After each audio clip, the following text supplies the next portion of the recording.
চট্টগ্রাম শহরের প্রথম চলন্ত ফুটওভার ব্রিজটি ৩ বছরের বেশি সময় ধরে নষ্ট।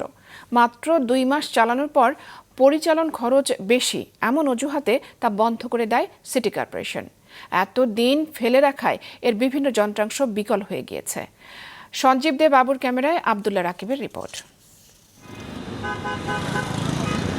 ২০২০ সালের প্রথম দিকে ৪ কোটি টাকা ব্যয়ে চট্টগ্রামে প্রথম চলন্ত সিঁড়ির ফুটওভার ব্রিজ নির্মাণ করে চট্টগ্রাম সিটি কর্পোরেশন। নগরীর ওয়ারলেস মোড় এলাকার ডায়াবেটিক হাসপাতালের সামনে এটি স্থাপন করা হলেও চালুর ২ মাস না যেতেই অতিরিক্ত পরিচালন ব্যয়ের কারণে তা বন্ধ করে দেওয়া হয়।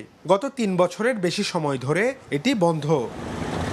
ব্যবহার না হওয়ায় এরই মধ্যে নষ্ট হয়ে গেছে ফুটওভার ব্রিজের মূল্যবান অনেক যন্ত্রাংশ, চুরি হয়ে গেছে সিঁড়ির ৯টি ধাপ, ভেঙে গেছে বিভিন্ন অংশ।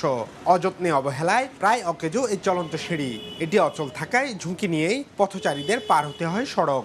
শুধু তাই নয়, সন্ধ্যার পর বখাটে ও মাদকসেবীদের আখড়ায় পরিণত হয় ফুটওভার ব্রিজটি। ঝুঁকি নিয়ে রাস্তা পারাপার করে এটা চালু হইলে আমরা সুন্দর মতো আবার করতাম, রাস্তা পারাপার করতাম, আমাদের সুবিধা হইতো। দিনের বেলায় হয়তো বা কম, কিন্তু রাতের বেলায় এখানে অনেক অপকর্ম হয়। এখানে কেউ উঠতে পারে না, অনেক টোকাই শ্রেণীর পোলাপান থাকে, অনেক ধরনের অপকর্ম হয়। মানুষ দূর দেখি গাড়ির ভিতরে পড়ে নাকি দুর্ঘটনা ঘটে। তা আমাদের দাবি সিটি কর্পোরেশনের এটা যৌথভাবে এটা ঠিক করার আবেদন আমরা তাদের কাছে দাবি জানাই। ওয়ালটন ফ্রিজ কিনে অনেকের মতো আপনিও হয়ে যেতে পারেন মিলেনিয়াল। সেরা পণ্যের সেরা অফার। দীর্ঘদিনেও এটি সচল না হওয়ায় ক্ষোভ জানান নগরবাসী। এটা যদি চালু করে দেয় মানুষ উপকার হবে, এটা তো অবশ্যই। লাগাইয়ে দু পয়সা দিয়ে লাগাইয়ে তো হাস্ত কিছু ন করে ওই তালা মারিয়ে যে ইয়া আস্তে আস্তে একটা গুলি নীতি নিয়ে ওই দেখতো না লাইট দিঘিন আছেন এই গুলি ফেলাইয়ে। অবিলম্বে এটাকে খুলি জিসির মোড়ে, না হলে টাইগার বাস, না হলে দেওয়ানাটের মোড়ে এটাকে হস্তান্তর করার দাবি জানাচ্ছি আমি। এদিকে নির্মাণের ৪ বছর পর পরিত্যক্ত হতে বসা এই চলন্ত সিঁড়ির ফুটওভার ব্রিজ নির্মাণের উদ্দেশ্য সফল হয়নি বলছে চট্টগ্রাম সিটি কর্পোরেশন।